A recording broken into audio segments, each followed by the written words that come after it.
Druhý ročník výstavy historických vozidel uspořádali dne 9. července svitavští veteránisté ve spolupráci s členy klubu Oxer Morava Historic na náměstí Míru ve Svitavách. Akce byla součástí tradičních svitavských pivních slavností. Úderem 9. hodiny projížděli účastníci výstavy a postupně zaplnili velkou část náměstí.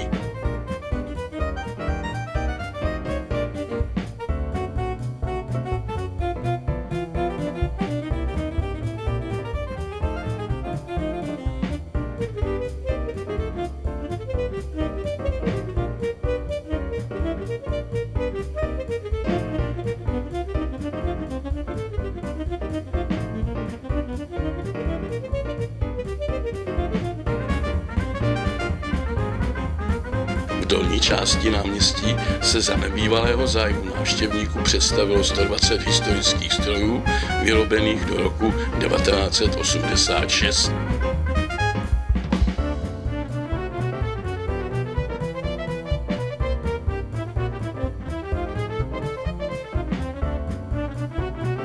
Každý z majitelů motorového vozidla obdržel jako upomínku na svitavskou výstavu pamětní list.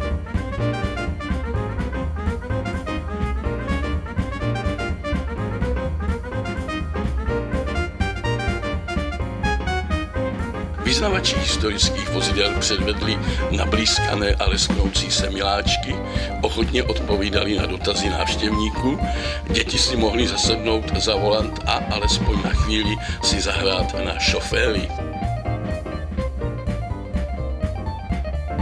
Skvělou atmosféru po celou dobu akce vytvářel humpolecký Dixieland, který dobovými hity zapadl do celkové skvělé režie výstavy.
Vrátili jsme se do 80. let?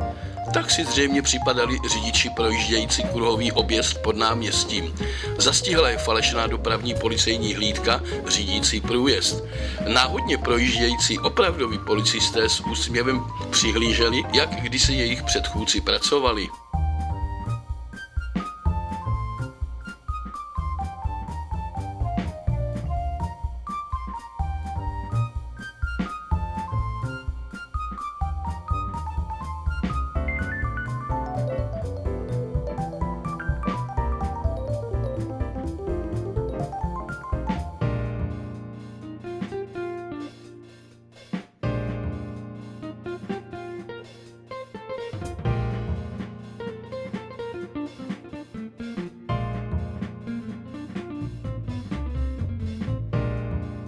Ve Svitavách je spousta veteránistů a celá řada lidí, kteří se zabývají veteránským hnutím a mají velice dobrý vztah ke starým strojům a ke staré technice.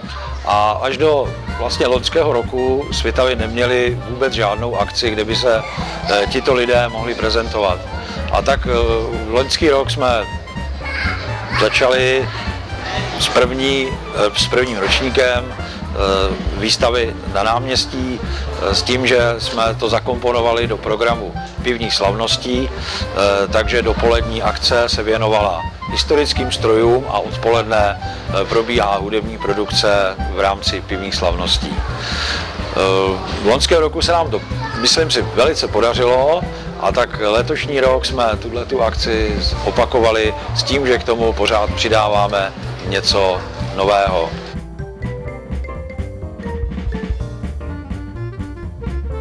I vyznavači dnes již historických motocyklů nebyli ochuzeni o skvělé stroje, mnohdy doplněné dobovými kostýmy svých majitelů.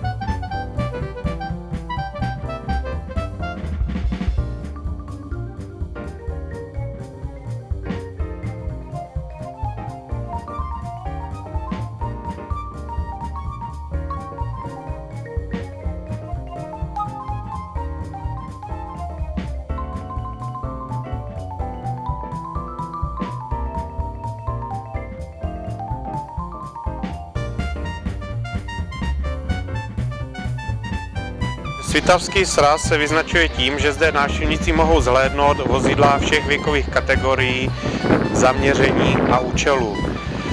To znamená, že uvidíme vojenskou a užitkovou techniku, která je zaparkována tamhle vpravo. Jsou tam legendární Tatry 805, legendární V3, tam Garant. Z vojenské techniky tady máme 2 vojenské GP, Gazika a nějakou armádní motocyklovou techniku. Ze sportovních vozidel tady máme legendu sportovní, zrovna stojí za náma Alpina 110, legendární sportáček, řada Jaguarů a Triumfů. Z naší domácí produkce jsou zastoupeny všechny automobily od prvorepublikových Pragovek až po Škody 110R. Různé tisícovky jsou tady. Potom máme tady spoustu amerických vozidel, Renaultů, Cachen myslím tím Citroenu 2CV, protože je tady silný spolek sběratelů těchto vozů. Prostě všeho chuť. Myslím si, že návštěvníci si najdou vše, co je zajímá, projdou si to a 120 strojů na Svitavském náměstí historických, to je opravdu rekord. Určitě zajímavé bylo také komentované představení strojů z úst povolaných, a tak návštěvník měl možnost přímo na místě seznámit se s podrobností stroje, jeho stářím, výkonem a dalšími zajímavostmi.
Na kostelní věži Svitavského náměstí odbyla 2. hodina odpoledne a všichni majitelé vozidel se rozloučili s nadšeným publikem a za trvajícího potlesku odjížděli do svých domovů. A tak opět za rok ve Svitavách nashledanou.